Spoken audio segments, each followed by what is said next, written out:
ಏನು ಮಾಡಲಿ, ಈ ಕೂಸನ್ನ ಬದುಕಿಸ್ಲಿಕ್ಕ ನೋಡಿ ನಾನು ಅಕಸ್ಮಾತಾಗಿ ಹಿಂದುಳಿದೆ. ನಿನ್ನ ಹೊರತು ನನಗ ಯಾರು ರಕ್ಷಕರದಾರ? ನೀನೇ ನೋಡು. ನನ್ನ ದೆಸೆಯಿಂದ ನೀನು ಬೇಸತ್ತಿರುವಿ ಆದ್ರ ಈ ಮಗುವಿನ ಮೇಲೆ ಆದರೂ ಕೃಪೆ ಇರಲಿ. ಹೇ ದಯಾಳನೆ, ಬೇಗನೆ ಬಂದ ಇಂಥ ಸಮಯದಲ್ಲಿ ನಮ್ಮನ್ನ ರಕ್ಷಿಸು ರಕ್ಷಿಸು ಅಂತಾಳ. ಈ ಪ್ರಕಾರ ಕರುಣಾವಚನವನ್ನ ಕೇಳಿ ತತ್ಕಾಲ ಆ ಸಿದ್ಧ ದಯಾಗನನು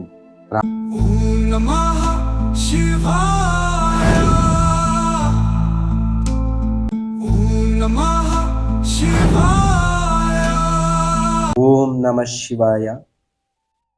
ಶ್ರೀ ಸಿದ್ಧಾರೂಢ ಅಜ್ಜನ ಪಾದಗಳಿಗೆ ನಮಸ್ಕರಿಸುತ್ತಾ ನಾವಿಂದು ಸಿದ್ಧಾರೂಢ ಕಥಾಮೃತದ 54ನೆಯ ಅಧ್ಯಾಯವನ್ನ ಪ್ರಾರಂಭಿಸೋಣ. ಸದ್ಗುಣಗಳನ್ನೊಟ್ಟುಗೂಡಿಸಿ ಕಲಿಸಿ ಕಾಲ ಮಾಡಿದ ಸದ್ಗುರುವು ತತ್ವಗಳಿಗದನೆ ಕೊಟ್ಟು ಶಾಂತಿಯ ಪಡಿಸಿದ. ಕುಷ್ಠರೋಗದ ಬಾಧೆಯನ್ನು ಪ್ರಸಾದದಿಂದಲೇ ಕಳೆದನು. ಕಷ್ಟಗಳ ತಾ ಸಹಿಸಿ ಭಕ್ತರ ನಿಷ್ಠವನ್ನು ನಾಶಿಸಿದನು. ಶ್ರೀ ಸಿದ್ಧಾರೂಢ ಮಹಾರಾಜರು ಹುಬ್ಬಳ್ಳಿ ನಗರದಲ್ಲಿದ್ದ ತಮ್ಮ ಅವತಾರ ಕಾರ್ಯವನ್ನ ಮಾಡಕತ್ತಾರ. ಅದ್ಯಾವುದಂದ್ರ ಸತ್ತ ಮಾತ್ರದಿಂದ ಭಕ್ತರನ್ನ ಸಹಜವಾಗಿ ತಾರಣ ಮಾಡುವುದೇ ಆ ಸದ್ಗುರುನಾಥನ ನಾಮವನ್ನ ನಿತ್ಯ ಹಾಡುವುದರಿಂದ ಜೀವನು ಕಾಲನ ಮಸ್ತಕವನ್ನೇರ್ತಾನ. ಜೀವ ಭಾವವನ್ನ ಮರೆತ ಬ್ರಹ್ಮದೊಳಗ ಪ್ರವೇಶಿಸಿ ಸುಖವನ್ನು ಹೊಂದುತ್ತಾನ. ದಯಾಘನನಾಗಿರುವ ಸದ್ಗುರು ರಾಜನು ನಾಮಸ್ಮರಣೆಯನ್ನ ಮಾಡುವವರ ಅಥವಾ ಪ್ರೇಮದಿಂದ ಆತನ ಗುಣಕಥೆಗಳನ್ನ ವರ್ಣಿಸುವವರ ಭವರೋಗವನ್ನ ನಿವಾರಣೆ ಮಾಡ್ತಾನೆ. ಸತ್ಯವಾಗಿ ಇವಕ್ಕೂ ಹೆಚ್ಚಿನ ಸಾಧನೆಗಳಿಲ್ಲ. ಇವುಗಳಿಂದ ಪರಮಾತ್ಮನೂ ಚೈತನ್ಯ ಘನನೂ ಆದ ಸದ್ಗುರುವು ತಾನೇ ಪ್ರಕಟನಾಗಿ ಭವಸಾಗರದೊಳಗಿಂದ ತಾರಿಸ್ತಾನೆ. ಎಲ್ಲ ಸಾಧನೆಗಳಲ್ಲಿ ಭಕ್ತಿಯೇ ಶ್ರೇಷ್ಠ ಅಂತೇಳಿ ಪುರಾಣಗಳಲ್ಲಿ ಹೇಳಿರ್ತದ. ವೇದಗಳು ಭಕ್ತಿಯ ಪ್ರಶಂಸೆ ಮಾಡ್ತವ. ಸಾಧು ಸಂತರಾದ್ರೂ ಭಕ್ತಿ ಪಂಥವನ್ನೇ ಬಹಳವಾಗಿ ವರ್ಣಿಸ್ತಾರ. ಹೇ ಸ್ನೇಹಿತರೆ, ಇದಕ್ಕೂ ಹೆಚ್ಚಿನ ಸಾಧನೆಯೇ ಇಲ್ಲ ಅಂತೇಳಿ ನೀವೆಲ್ಲರೂ ನಿಶ್ಚಯವಾಗಿ ನಂಬ್ರಿ. ಭಕ್ತಿಗಳಲ್ಲಿ ಗುರುಭಕ್ತಿಯೇ ಅತ್ಯುತ್ತಮವಾದದ್ದು. ಇದಕ್ಕೂ ಅಧಿಕವಾದದ್ದು ಇಲ್ಲವೇ ಇಲ್ಲ. ಸುಖಗಳಲ್ಲಿ ಭಕ್ತಿ ಸುಖವೇ ಉತ್ತಮವು. ಸುಲಭವಾದುವುಗಳಲ್ಲಿ ಈ ಭಕ್ತಿಯೇ ಸುಲಭವು. ಮತ್ತ ಸಂಘಗಳಲ್ಲಿ ಸತ್ಸಂಗವು ಸದಾ ಆನಂದದಾಯಕ ಆಗಿರುವುದರಿಂದ ಅತ್ಯಂತ ಶ್ರೇಷ್ಠವು. ಇಂಥ ಸತ್ಸಂಗತಿಯ ವಾತಾಘತದಿಂದ ದುಃಖವೆಲ್ಲ ಓಡಿ ಹೋಗ್ತದೆ.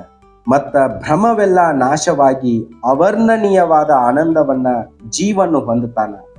ಸ್ನೇಹಿತರೆ, ಈಗ ಸಿದ್ಧ ಚರಿತ್ರವನ್ನ ಶ್ರವಣ ಮಾಡ್ರಿ. ಯಾವುದನ್ನ ಕೇಳುವುದರಿಂದ ಹೃದಯವು ಪವಿತ್ರ ಆಗಿ ಸರ್ವತ್ರ ಆನಂದವು ನಿಶ್ಚಯವಾಗಿ ಪ್ರಕಟ ಆಗ್ತದೋ ಅದನ್ನೇ ಹೇಳ್ತೀನಿ. ಒಂದಾನೊಂದು ದಿವಸ ಶ್ರೀ ಸಿದ್ಧಾರೂಢ ಸದ್ಗುರುನಾಥರು 3 ಪ್ರಹರ ಹೊತ್ತಾಗಿರುವಾಗ ಎಲ್ಲಾ ತಮ್ಮ ಶಿಷ್ಯರನ್ನ ಕರೆದು ಸರ್ವರೂ ಕೂಡಿ ಪಶ್ಚಿಮ ದಿಕ್ಕಿನ ಗುಡ್ಡಕ್ಕೆ ಹೋಗೋಣ ನಡೀರಿ.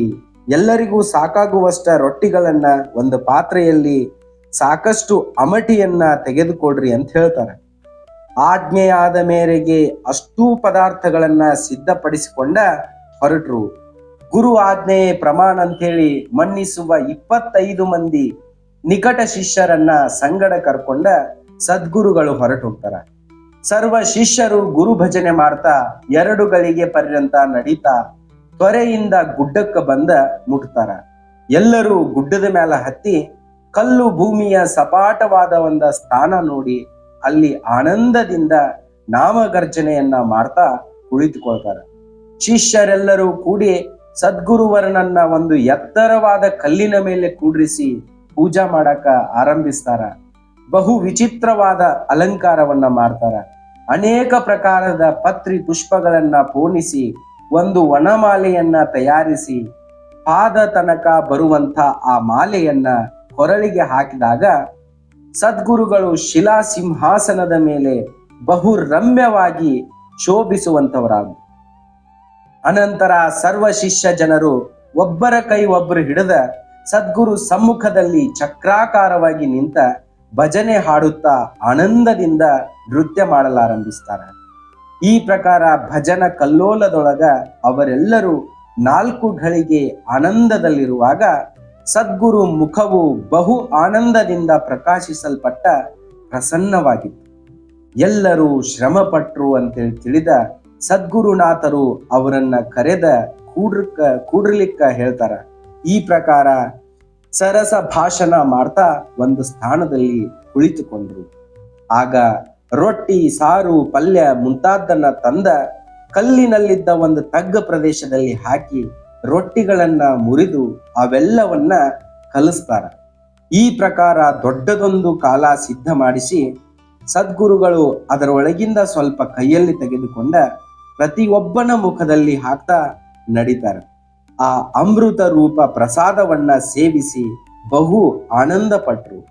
ಬಳಿಕ ಆ ತಗ್ಗಿನ ಸುತ್ತಲೂ ಗುರು ಸಹಿತ ಶಿಷ್ಯರೆಲ್ಲರೂ ಕುಳಿತುಕೊಂಡ ಒಂದೇ ಶರೀರದ ಎಲ್ಲಾ ಅಂಗಗಳು ಎಂಬಂತೆ ಐಕ್ಯ ಭಾವದಿಂದ ಒಬ್ಬರ ಮುಖದಲ್ಲಿ ಒಬ್ಬರು ಹಾಕುತ್ತಾ ಭೋಜನ ಆರಂಭಿಸಿದರು.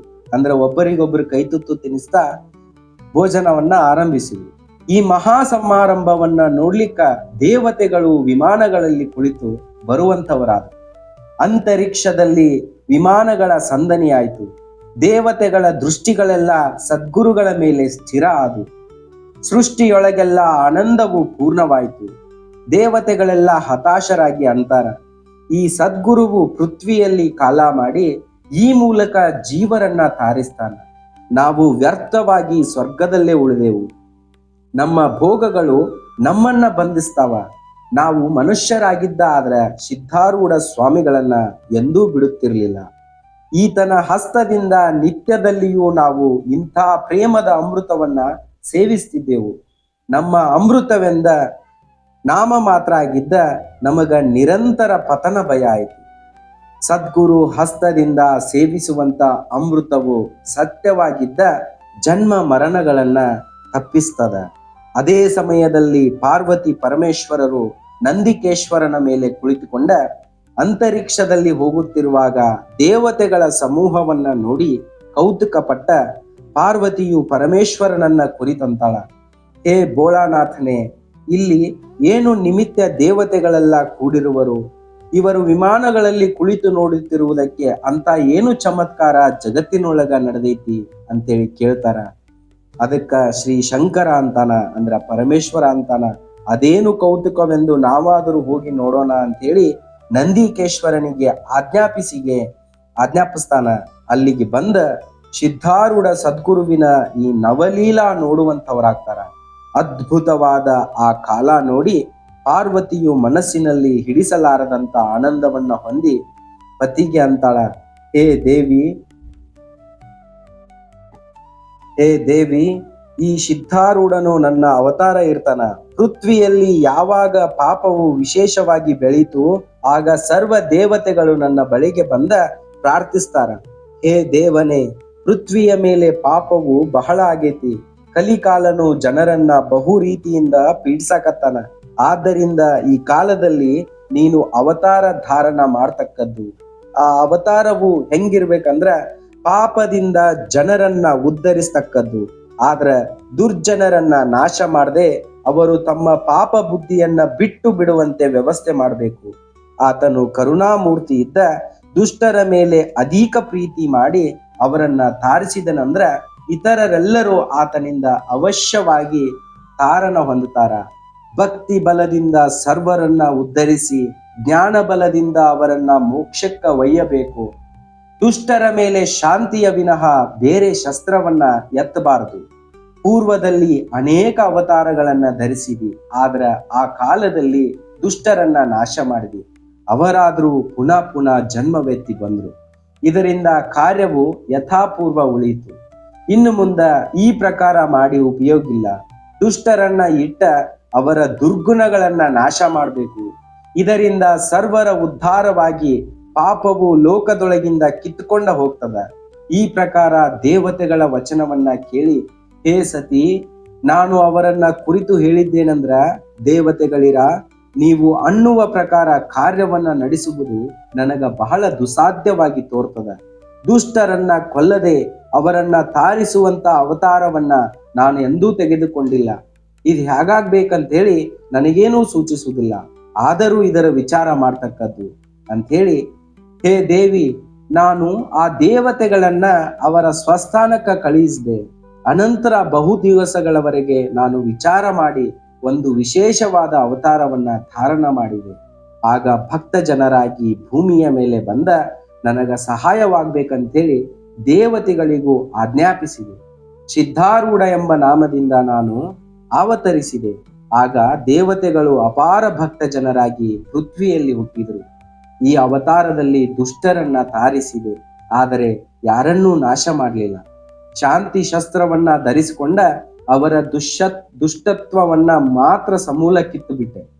ಇದಲ್ಲದೆ ಸಾಧನ ಸಂಪನ್ನರಾಗಿ ಬಂದವರಿಗೆ ಅತ್ಯುತ್ತಮವಾದ ಆತ್ಮಜ್ಞಾನವನ್ನ ಪ್ರಾಪ್ತಿ ಮಾಡಿಕೊಟ್ಟೆ. ಅದರಿಂದ ಅವರು ನನ್ನ ಸಮಾನರಾದರು. ನನ್ನ ಅವತಾರವು ಪೂರ್ಣವಾದರೂ ಅವರು ಪೃಥ್ವಿಯಲ್ಲಿ ನನ್ನ ಕಾರ್ಯವನ್ನ ಮುಂದೆ ನಡೆಸ್ತಾರೆ. ಮತ್ತ ದುಃಖಮಯವಾದ ಸಂಸಾರದೊಳಗಿರುವ ಅಜ್ಞಾನಿ ಜೀವರನ್ನ ಅವರು ತಾರಣ ಮಾಡ್ತಾರೆ. ಈ ಪ್ರಕಾರ ಪರಮೇಶ್ವರನು ನುಡಿದ ವಚನವನ್ನ ಕೇಳಿ ಪಾರ್ವತಿಯು ಅತ್ಯಾನಂದ ಭರಿತಳಾದ್ಲು. ಆಮೇಲೆ ಪಾರ್ವತಿ ಪರಮೇಶ್ವರರು ನಂದಿಯ ಮೇಲೆ ಆರೋಹಣ ಮಾಡಿ ಕೈಲಾಸಕ್ಕ ಮರಳಿ ತೆರಳ್ತಾರ. ಇತ್ತ ದೇವತೆಗಳು ವಿಮಾನದಲ್ಲಿ ಕುಳಿತುಕೊಂಡು ನೋಡ್ತಾರ. ಪೃಥ್ವಿಯ ಮೇಲೆ ಸಿದ್ಧಾರೂಢರು ಕಾಲ ಮಾಡುವಾಗ ಭಕ್ತ ಜನರು ಒಬ್ಬರ ಮುಖದಲ್ಲಿ ಒಬ್ಬರು ಗ್ರಾಸ ಹಾಕಿ ವಿನೋದದಿಂದಿದ್ರು. ಇದೇ ಸಮಯದೊಳಗ ಅಲ್ಲಿ ಒಬ್ಬ ಕುಷ್ಠರೋಗಿ ಬರ್ತಾನ. ಆತನ ಸರ್ವಾಂಗವು ಋಣಗಳಿಂದ ತುಂಬಿತ್ತು. ಆತನು ಸದ್ಗುರುಗಳ ಬಳಿಗೆ ಬಂದ ಅವರ ಪಾದಕ್ಕ ಬಿದ್ದ ಪ್ರಾರ್ಥಿಸ್ತಾನ. ಹೇ ಸಿದ್ಧರಾಯನೇ, ದೀನನಾಗಿರುವ ನನ್ನ ಮೇಲೆ ನೀನಾದರೂ ದಯಾ ಮಾಡು. ನನ್ನ ಈ ಜನ್ಮವೆಲ್ಲ ವ್ಯರ್ಥವಾಯಿತು. ಈಗ್ಯಾಕ ವ್ಯರ್ಥ ಪ್ರಾಣವನ್ನ ಇಟ್ಟುಕೊಳ್ಳಲಿ? ನಿನ್ನ ಚರಣಗಳಲ್ಲಿ ಮಸ್ತಕವನ್ನಿಟ್ಟ ನಾನು ಪ್ರಾಣ ಬಿಟ್ಟಿದ್ದಾದ್ರ ನಿನ್ನ ಚರಣ ಕೃಪೆಯಿಂದ ಸತ್ಯವಾಗಿ ನಾನು ಧನ್ಯನಾಗ್ತೇನೆ. ನನಗ ಈ ಜನ್ಮ ಯಾತಕ್ ಬೇಕಾಗೈತಿ? ಸರ್ವ ಜನರು ನನ್ನನ್ನ ತ್ಯಜಿಸ್ತಾರ. ಅಂತ್ಯಕಾಲದಲ್ಲಿ ನಿನ್ನ ಪಾದಕ್ಕ ಬಂದಿರುವೆ. ಈ ಪಾಪಿಯನ್ನ ನೀನಾದರೂ ಅಂಗೀಕಾರ ಮಾಡು. ಅವನನ್ನ ನೋಡಿ ಶಿಷ್ಯ ಜನರಂತಾರ, ದೂರ ನಿಲ್ಲು, ಚರಣಗಳಿಗೆ ಮುಟ್ಟಬೇಡ. ಆಗ ಸದ್ಗುರುಗಳು ಶಿಷ್ಯರಿಗೆ, ಇರ್ಲಿ, ಅವನೂ ಭಕ್ತನಿದ್ದಾನೆ ಅಂತ ಹೇಳ್ತಾರ. ಆಗ ಆ ಶಿಷ್ಯ ಜನರು ಸದ್ಗುರುಗಳನ್ನ ಕುರಿತು, ಹೇ ಸದ್ಗುರುಗಳೇ, ಯಾವ ಕರ್ಮದಿಂದ ಜೀವನಿಗೆ ಇಂಥ ರೋಗವು ಬರುತ್ತದ? ಇದನ್ನ ನಮಗ್ ಹೇಳ್ಬೇಕು ಅಂತೇಳಿ ಕೇಳ್ತಾರ. ಸದ್ಗುರು ರಾಯರು ಅಂತಾರ, ಹೇ ಶಿಷ್ಯರುಗಳಿರ ಕೇಳ್ರಿ, ಕುಷ್ಠರೋಗವು ಸ್ಥೂಲ ಮತ್ತು ಸೂಕ್ಷ್ಮ ಎಂದು ಎರಡು ಪ್ರಕಾರ ಆಗಿರ್ತದ. ಸ್ಥೂಲ ರೋಗವು ಸ್ಥೂಲ ದೇಹದ, ಆದ್ರ ಲಕ್ಷಣಗಳನ್ನ ಇವನಲ್ಲೇ ನೋಡ್ರಿ. ಯಾವ್ಯಾವ ದೋಷಗಳ ದಿಶೆಯಿಂದ ಈ ರೋಗವು ಪ್ರಾಪ್ತ ಆಗ್ತದೆ ಎಂಬುದನ್ನ ಹೇಳ್ತೇನೆ ಕೇಳ್ರಿ. ಯಾವ ಆತನು ಪರದಾರಗಮನದಲ್ಲಿ ರತನಿರ್ತಾನೋ, ಯಾವನು ಜನರನ್ನ ಮೋಸಗೊಳಿಸಿ ದ್ರವ್ಯವನ್ನ ಪಡಿತಾನೋ, ಯಾರು ಸದ್ಗುರುನಿಂದ ಮಾಡ್ತಾರೋ ಇಂಥವರಿಗೆ ಈ ರೋಗ ಬರ್ತೈತಿ. ಮಾತೃಗಮನ, ಗುರುತಲ್ಪ ಗಮನ ಮತ್ತ ನಿರಪರಾಧಿಯ ಹನನ, ಇವೆಲ್ಲ ದೋಷಗಳ ದೆಸೆಯಿಂದ ಮಹಾಕುಷ್ಠ ರೋಗ ಪ್ರಾಪ್ತ ಆಗ್ತದೆ. ತನ್ನ ತಾಯಿ ತಂದೆಗಳನ್ನ ಯಾವ ಆತ ಅತ್ಯಂತ ದ್ವೇಷಿಸ್ತಾನೋ ಆ ದುರ್ಗುಣಿ ಪುತ್ರನು ಜನ್ಮಾಂತರಗಳಲ್ಲಿ ಕುಷ್ಠರೋಗಿಯಾಗಿ ಹುಡ್ತಾನ. ಯಾವನು ಶೈವನಿದ್ದ ವಿಷ್ಣುವಿನಿಂದ ಮಾಡ್ತಾನೋ ಅಥವಾ ವೈಷ್ಣವನಿದ್ದ ಶಿವನಿಂದ ಮಾಡ್ತಾನೋ ಆತ ಆ ಜನ್ಮ ಕುಷ್ಠರೋಗಿ ಆಗ್ತಾನ ಅಂತೇಳಿ ನಿಶ್ಚಯವಾಗಿ ತಿಳ್ಕೊರಿ. ಈ ರೋಗವು ಬರ್ಲಿಕ್ಕ ಕಾರಣವಾಗಿರುವ ಇನ್ನೂ ಅನೇಕ ಪಾತಕಗಳಿದಾವ. ಎಷ್ಟಂತ ಹೇಳಲಿ, ನೀವೇ ಅವನ್ನೆಲ್ಲ ವಿಚಾರದಿಂದ ತಿಳಿತಕ್ಕದ್ದು. ಈಗ ಸೂಕ್ಷ್ಮ ದೇಹಕ್ಕಿದ್ದ ಅದರ ಲಕ್ಷಣಗಳು ಸ್ಪಷ್ಟವಾಗಿ ತೋರುವುದಿಲ್ಲ. ಆದ್ರೆ ಅದರಿಂದ ಬುದ್ಧಿಯು ನಷ್ಟ ಆಗಿ ಸರ್ವ ಪ್ರಕಾರದ ಅರಿಷ್ಟಗಳು ಪ್ರಾಪ್ತ ಆಗ್ತವ. ಇತರರ ಮೇಲೆ ಮತ್ಸರ ಬುದ್ಧಿಯಿಂದ ಯಾವಾತನು ರಾತ್ರಿ ಹಗಲು ಮನಸ್ಸಿನಲ್ಲೇ ಚಡಪಡಿಸ್ತಾನೋ ಅಥವಾ ನಿಂದಾ ದ್ವೇಷಗಳನ್ನ ಸರ್ವಕಾಲದಲ್ಲಿಯೂ ಮುಖದಿಂದ ಉಚ್ಚರಿಸ್ತಾನೋ, ಎರಡನೆಯವರಿಗೆ ಘಾತ ಮಾಡ್ಬೇಕಂತೇಳಿ ಅವನು ಸರ್ವದಾ ಚಿಂತಿಸ್ತಾನೋ, ಇಂಥವನಿಗೆ ಈ ಸೂಕ್ಷ್ಮ ಕುಷ್ಠದ ಲಕ್ಷಣಗಳು ಲಿಂಗ ದೇಹದಲ್ಲಿ ಇರ್ತವೆ. ಮೇಲೆ ಹೇಳಿದ ಪಾಪಕರ್ಮಗಳಲ್ಲಿ ಪ್ರವರ್ತನಾಗುವುದರಿಂದ ಈ ಲಕ್ಷಣಗಳು ಸಂಸ್ಕಾರ ರೂಪದಿಂದಿರ್ತವ. ಜೀವನ ಬುದ್ಧಿಯನ್ನ ಇವು ಆವರಿಸಿಕೊಂಡ ಅನಿವಾರ್ಯ ದುಃಖವನ್ನ ಕೊಡುತ್ತಿರ್ತಾವ. ಈ ಎರಡೂ ಪ್ರಕಾರದ ರೋಗಗಳ ಮೇಲೆ ಔಷಧೋಪಾಯ ಏನೂ ನಡೆಯುವುದಿಲ್ಲ. ಆದರೆ ಸತ್ಸಂಗ ಮತ್ತ ಸದ್ಗುರು ಸೇವಾ ಘಟಿಸುವುದರಿಂದ ಇವು ಶೀಘ್ರವಾಗಿ ಹೋಗ್ತಾವ ಅಂತೇಳಿ ಸದ್ಗುರು ರಾಯರು ಅಂದದ್ದನ್ನ ಶಿಷ್ಯರೆಲ್ಲ ಏಕಾಗ್ರ ಚಿತ್ತದಿಂದ ಕೇಳಿದವರಾಗಿ ಬಹು ಆನಂದ ಪಡ್ತಾರೆ. ಆಮೇಲೆ ಸಿದ್ಧ ದಯಾಗಣರು ಏನು ಮಾಡಿದ್ರಂದ್ರ ಆ ಅಮೃತ ಸಮಾನವಾದ ಕಾಲದೊಳಗಿಂದ ಸ್ವಲ್ಪ ತೆಗೆದುಕೊಂಡ ಆ ಕುಷ್ಠರೋಗಿಯ ಮುಖದಲ್ಲಿ ಹಾಕಿ ಶಿವಾಯ ನಮಃ ಈ ನಾಮೋಚ್ಚಾರ ಮಾಡ್ತಾರೆ. ರೋಗಿಯು ಆ ಪ್ರಸಾದವನ್ನ ನುಂಗಿದ ಕೂಡಲೇ ದೇಹದಿಂದ ಶೀತಲತ್ವವನ್ನ ಹೊಂದ್ತಾನೆ. ತತ್ಕಾಲವೇ ಮೈಮೇಲಿನ ಋಣಗಳು ಅದೃಶ್ಯವಾಗಿ ಹೋಗ್ತವ. ಇದನ್ನ ನೋಡಿ ಸರ್ವರು ಅತ್ಯಾಶ್ಚರ್ಯ ಭರಿತರಾಗ್ತಾರ. ಆ ರೋಗಿಯ ಶರೀರವು ಪೂರ್ಣ ಶುದ್ಧವಾಗಿ ಕುಷ್ಠವು ಅಣು ಮಾತ್ರವು ಕಾಣಿಸದಂತಾಯಿತು. ಆಗ ಆತ ಬಹು ಆನಂದದಿಂದ ಗುರುವರನನ್ನ ಸ್ತುತಿಸುವಂತವನಾಗ್ತಾನ. ಹೇ ದೇವಾದಿದೇವ ಸದ್ಗುರುನಾಥ, ನಿನ್ನ ಚರಣಗಳಲ್ಲಿ ನನ್ನ ಮಸ್ತಕವನ್ನಿಟ್ಟೇನೆ. ಹೇ ದೀನ ತ್ರಾತನೆ, ದಯಾನಿಧಿಯೇ, ನನ್ನ ಜನ್ಮದ ಸಾರ್ಥಕವನ್ನ ಮಾಡಿದಿ. ಈಗ ಶುದ್ಧವಾದ ಈ ನನ್ನ ಶರೀರವನ್ನ ನಿನ್ನ ಪಾದಕ್ಕೆ ಅರ್ಪಿಸಿದೆ. ಹೇ ಕರುಣಾಕರನೆ, ನಿನ್ನ ಸೇವೆಯನ್ನೇ ನನ್ನ ಈ ಜನ್ಮವು ಮುಗಿಯುವ ತನಕ ಕೊಡಬೇಕು. ಈ ಪ್ರಕಾರ ಪ್ರಾರ್ಥಿಸುವಾಗ ಆತನಿಗೆ ಕಣ್ಣುಗಳಿಂದ ಆನಂದಾಶ್ರುಗಳು ಸುರಿಯುತ್ತಿದ್ವು. ಆತ ಸದ್ಗುರುಗಳ ಮುಂದೆ ಭೂಮಿಯ ಮೇಲೆ ಸಾಷ್ಟಾಂಗ ನಮನ ಮಾಡಿದ. ಸದ್ಗುರುಗಳು ಆತನನ್ನ ಎಬ್ಬಿಸಿ ಹೇಳ್ತಾರ, ಭಕ್ತನೇ, ದೇಹವು ನನ್ನದೇ ಇರ್ತದ, ಆದ್ರೆ ನನ್ನಲ್ಲೇ ಮನಸ್ಸು ಇಟ್ಟು ನೀನೇ ಅದರ ರಕ್ಷಣೆ ಮಾಡ್ತಾ ಇರು. ಯಾವಾಗಲೂ ನಾಮಸ್ಮರಣೆ ಮಾಡ್ತಿರ್ಬೇಕು. ಸರ್ವ ಜೀವರ ಮೇಲೆ ದಯಾವಂತನಾಗಿರ್ಬೇಕು. ಮತ್ತ ಸದ್ಗುರು ದರ್ಶನವನ್ನ ನಿತ್ಯ ಪಡೆಯುತ್ತಿದ್ರ ಈ ರೋಗವು ಪುನಃ ಪ್ರಾಪ್ತ ಆಗುವುದಿಲ್ಲ. ಈ ಅದ್ಭುತ ಚಮತ್ಕಾರವನ್ನ ನೋಡಿ ದೇವತೆಗಳೆಲ್ಲ ಜಯ ಜಯಕಾರ ಮಾಡುವಂಥವರಾಗಿ ಸದ್ಗುರುಗಳ ಮೇಲೆ ಪುಷ್ಟ ವೃಷ್ಟಿಯನ್ನ ಮಾಡ್ತಾ ದುಂದುಬಿಗಳನ್ನ ಬಾರಿಸಿದ್ರು. ಅನಂತರ ದೇವತೆಗಳು ಸ್ವಸ್ಥಾನಕ್ಕ ತೆರಳಿದ್ರು. ಇತ್ತ ಸದ್ಗುರು ರಾಯರು ಸರ್ವ ಶಿಷ್ಯ ಜನರ ಸಮೇತ ಆ ಕಾಲ ಪೂರ್ಣ ಮುಗಿಸಿದ್ರು. ಆಗ ಶಿಷ್ಯರು, ಹೇ ಸದ್ಗುರುನಾಥನೇ, ನಮಗ ಬಹಳ ನೀರಡಿಕೆ ಆಗಿರ್ತದ. ಜಲಾಶಯವಾದರೂ ಇಲ್ಲಿ ಎಲ್ಲಿಯೂ ಕಾಣಿಸುವುದಿಲ್ಲ. ತೃಷ ಶಾಂತಿಗೋಸ್ಕರ ಏನು ಮಾಡುವುದು ಅಂತೇಳಿ ಪ್ರಾರ್ಥಿಸಿದ್ದು ಕೇಳಿ ಆ ದಯಾಳುವಾದ ಸದ್ಗುರುನಾಥರು ಏನು ಮಾಡಿದ್ರಂದ್ರ, ಒಂದು ಸ್ಥಾನಕ್ಕ ಹೋಗಿ ಶಿಷ್ಯರನ್ನ ಕರೆದ, ಇಲ್ಲಿ ನಿಜವಾಗಿ ನೀರಿದೆ, ಆದ್ರೆ ಇದ್ರೊಳಗ ಹುಳುಗಳು ತುಂಬಾ ಅವೆ. ನೀವೆಲ್ಲ ಹುಳುಗಳನ್ನ ಬಿಟ್ಟ ಈ ನೀರನ್ನ ಕುಡೀರಿ ಅಂತ ಹೇಳಿದಾಗ ಆ ಶಿಷ್ಯರೆಲ್ಲ ಅಲ್ಲಿಗೆ ಹೋಗಿ ನೋಡ್ತಾರ. ನೀರೊಳಗ ತುಂಬಾ ಹುಳಗಳಿವೆ, ಅದನ್ನ ಕುಡಿಲಿಕ್ಕ ಯಾವನೊಬ್ಬನು ಮುಂದೆ ಬರುವುದಿಲ್ಲ ಅಂತ ನೋಡಿ ಸದ್ಗುರುಗಳು, ಹಾಗಾದ್ರೆ ನಾನೇ ಮೊದಲು ಈ ನೀರನ್ನ ಕುಡಿತೀನಿ ಅಂತೇಳಿ ನುಡಿದ ತಾವೇ ಆ ನೀರಿಗೆ ಬಾಯಿ ಹಚ್ಚಿ ಕುಡಿಯುವಂತವರಾದ್ರು. ಆಗ ಶಿಷ್ಯರು ನೋಡ್ತಾರ, ಆ ನೀರೆಲ್ಲಾ ನಿರ್ಮಲ ಆಯ್ತು, ಒಂದು ಹುಳ ಅದರೊಳಗ ಕಾಣಿಸದಾಯ್ತು. ಇದನ್ನ ನೋಡಿ ಶಿಷ್ಯರು ಆಶ್ಚರ್ಯಪಟ್ಟ ಅವರಾದರೂ ಆ ನೀರನ್ನ ಕುಡಿಯುವವರಾದ್ರು. ಈಗ ಸಂಜೆ ಹೊತ್ತಾಯ್ತಂತೇಳಿ ತಿಳಿದ ಸರ್ವ ಶಿಷ್ಯರನ್ನ ಕೂಡ್ಕೊಂಡು ಸದ್ಗುರುಗಳು ಮಠದ ಕಡೆಗೆ ತಿರುಗಿದ್ರು.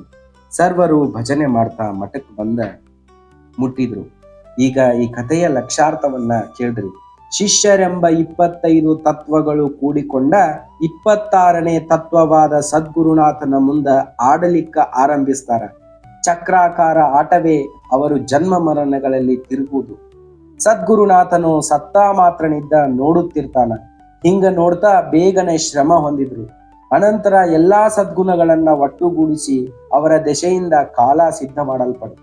ಯಾವ ಆತನಿಗೆ ಸಂಸಾರವೆಂಬ ದಾರುಣವಾದ ಕುಷ್ಠವು ಹತ್ತಿತ್ತೋ ಆತನಿಗೆ ಅದನ್ನ ಕೊಟ್ಟಿದ್ರಿಂದ ಆತನ ಸಂಸಾರ ದುಃಖ ನಾಶ ಆಯಿತು. ಸದ್ಗುಣ ಸೇವನೆಯಿಂದ ಮೋಕ್ಷೇಚ್ಛೆಯಾಗುವುದೇ ತೃಷೆಯು. ಆಗ ಸದ್ಗುರುವು ಸಮೀಪದಲ್ಲಿರುವ ಅಮೃತವೆಂಬ ನೀರನ್ನ ತೋರಿಸಿದ. ನೀರು ಕುಡಿಯುವುದರಿಂದ ತೃಷಾ ಶಾಂತಿ, ಅಮೃತ ಪಾನದಿಂದ ಮೋಕ್ಷ ಪ್ರಾಪ್ತಿ. ಆದ್ರ ಆ ಅಮೃತ ಸೇವಿಸ್ಲಿಕ್ಕೆ ನೋಡಿದ್ರ ಮೇಲೆ ಸಾಧನ ದುಃಖಗಳೆಂಬ ಹುಳುಗಳು ಕಾಣುವುದರಿಂದ ಅದನ್ನ ಸೇವಿಸ್ಲಿಕ್ಕೆ ಯಾರೂ ಒಲ್ಲರಾದ್ರು. ಆಗ ಸದ್ಗುರುವು ದುಃಖವನ್ನ ತಾನೇ ಸಹನ ಮಾಡಿ ಮೋಕ್ಷ ಸಾಧನವನ್ನ ದುಃಖರಹಿತ ಮಾಡಿದ.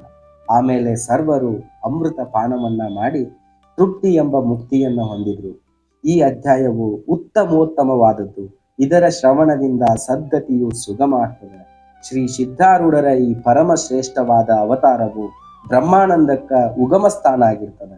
ಜನರು ಇಹಪರದಲ್ಲಿ ಏನೇನು ಮನೋರಥಗಳನ್ನ ಹೊಂದ್ಲಿಕ್ಕ ಇಚ್ಛಿಸ್ತಾರೋ ಅವನ್ನೆಲ್ಲ ಈ ಅಧ್ಯಾಯವನ್ನ ಶ್ರದ್ಧಾಯುಕ್ತರಾಗಿ ಶ್ರವಣ ಮಾಡೋದ್ರಿಂದ ಸದ್ಗುರು ಕೃಪೆಯಿಂದ ಪ್ರಾಪ್ತಿ ಮಾಡಿಕೊಳ್ತಾನೆ ಅಂತೇಳಿ ಶ್ರೀ ಸಿದ್ಧಾರೂಢ ಕಥಾಮೃತದ ಶ್ರವಣ ಮಾತ್ರದಿಂದ ಸರ್ವ ಪಾಪಗಳನ್ನ ಭಸ್ಮ ಮಾಡುವಂತ ಅತಿ ಮಧುರವಾದ ಈ 54ನೆಯ ಅಧ್ಯಾಯವನ್ನ ಶಿವದಾಸನು ಶ್ರೀ ಗುರು ಸಿದ್ಧಾರೂಢರ ಚರಣಾರವಿಂದಗಳಲ್ಲಿ ಅರ್ಪಿಸಿರುವನು.